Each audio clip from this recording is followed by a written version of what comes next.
दोस्तों, अभी विस्तार से व्यापक हियरिंग हुई हमारी याचिका पे चुनाव आयोग में। माननीय पवार जी यहाँ थे जैसे कि पिछली तारीखों में।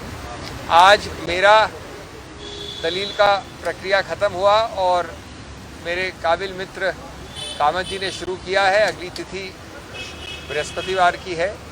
मैं संक्षेप में ये कहना चाहूँगा कि नंबर एक, मैंने 2-2.5 दिन जो दलील की है उसमें हज़ारों, मैं दोहरा रहा हूँ, हज़ारों ऐसे हलफनामे, ऐसे दस्तावेज़, ऐसे डॉक्यूमेंट्स लिखित सामने रखे हैं चुनाव आयोग के, जिनको 24 अलग अलग कैटेगरी जो होती है फ्रॉड की, उसमें आप बांट सकते हैं।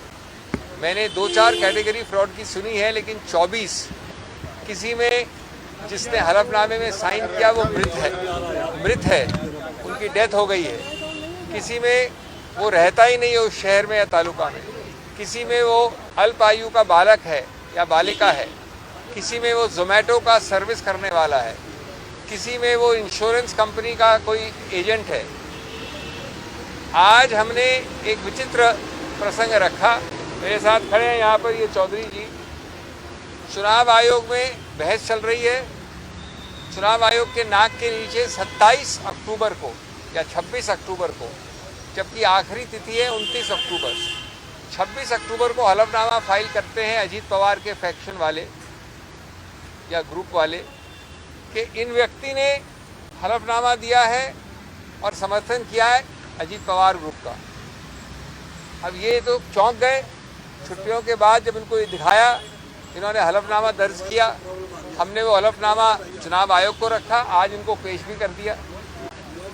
दूसरा बिंदु, हमने कहा कि जो इस प्रकार की बेशर्मी वाली फ्रॉड करता है, बिना सोचे समझे ऊल जलूल जो आता है लिख देता है, फॉर्जरी करता है, उसको किसी रूप से कोई भी रिलीफ नहीं देनी चाहिए।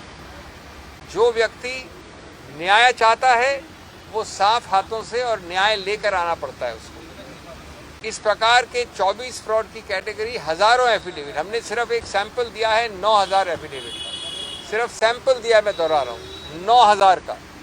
वो कैसे आके मांग सकते हैं याचिका में चुनाव आयोग से।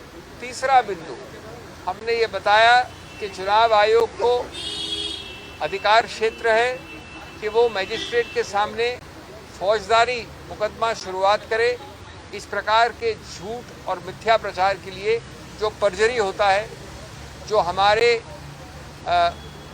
क्रिमिनल संहिता के अंतर्गत एक क्राइम, एक ऑफेंस होता है। ये दलीलें चल रही हैं। हमने उनका पर्दा साफ और उनका नकाब पेश करने का प्रयत्न किया है। माननीय चुनाव आयोग इस पर दलीलें सुन रही हैं। हमें आशा और विश्वास है कि न्याय की विजय होगी। इस प्रकार से, और एक और हमने बड़ा रोचक बिंदु बताया, कई सारे हलफनामे दिए गए हैं अजीत पवार जी के नाम से, लेकिन उनमें एक में भी ये शब्द नहीं है कि जो हलफनामा दे रहा है वो माननीय शरद पवार के विरुद्ध है।